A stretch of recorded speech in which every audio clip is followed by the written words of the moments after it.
Hi everyone, welcome back to the channel Cars Mania.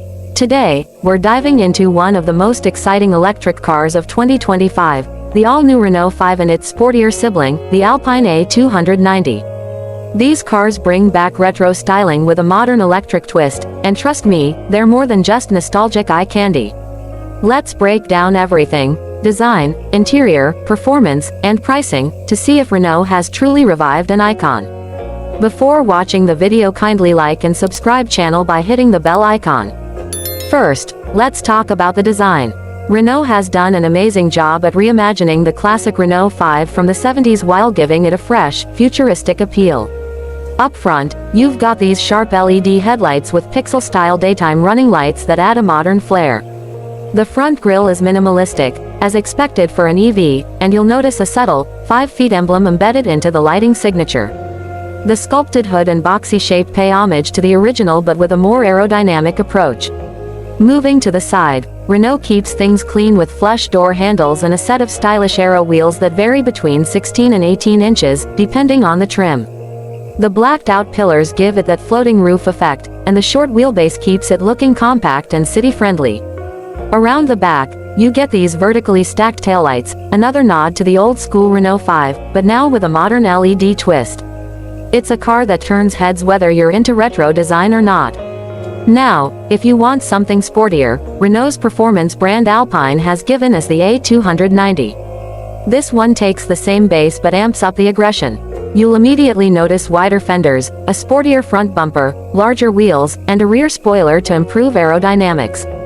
The Alpine badge replaces Renault's, and you get some unique color schemes and sporty details. It looks like a proper hot hatch, and Alpine promises it'll drive like one too. Stepping inside, Renault has gone for a minimalist yet tech-heavy approach. You're greeted by a 10-inch digital driver display and a 10-inch infotainment system, running Renault's latest OpenR Link software with Google integration. The layout is driver-focused, with physical buttons for key functions, something enthusiasts will appreciate. The materials are a mix of soft-touch plastics, fabric upholstery, and some eco-friendly materials, depending on the trim. For the Alpine A290, you get sportier seats with extra bolstering, unique badging, and a more performance-oriented steering wheel with an overtake button to boost power instantly. Renault and Alpine have clearly differentiated these models, giving the A290 a true hot hatch feel inside. Now, let's talk about performance. The Renault 5 will come with a few motor options, ranging from 95 horsepower up to around 150 horsepower, powered by either a 40 kWh or a 52 kWh battery.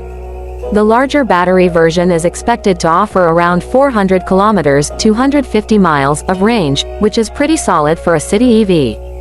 Front-wheel drive is standard, and thanks to its lightweight chassis, the Renault 5 should feel nimble around town. But the real excitement comes with the Alpine A290. This performance variant is expected to pack around 220 to 250 horsepower, making it a proper hot hatch. It gets stiffer suspension, improved brakes, and sharper steering for an engaging driving experience. Alpine is promising a fun, agile car with a true go-kart feel, which could make it one of the most exciting small EVs on the market. Charging-wise, the Renault 5 supports DC fast charging up to 100 kilowatts, meaning you can charge from 15% to 80% in about 30 minutes. Perfect for city drivers who need quick top-ups. It's also small yet practical, offering around 326 liters of boot space, which expands when you fold the rear seats. So, while it's compact, it still has everyday usability. Now, let's talk pricing. Renault has positioned the Renault 5 to be an affordable entry-level EV, with an expected starting price of around €25,000 $27,000 for the base model, while higher trims with a bigger battery could push closer to €30,000 $32,500. As for the Alpine A290, expect it to be priced higher, likely starting around €40,000 $43,000 given its performance upgrades. So, what's the verdict? The 2025 Renault 5 brings affordability, retro charm, and solid electric performance, making it a strong contender in the small EV market. But if you want a true driver's car with extra punch, the Alpine A290 is shaping up to be one of the most exciting electric hot hatches yet. What do you think? Would you go for the Renault 5 or the Alpine A290? Drop your thoughts in the comments, and don't forget to like and subscribe by hitting the bell icon for more in-depth car reviews. See you in the next one.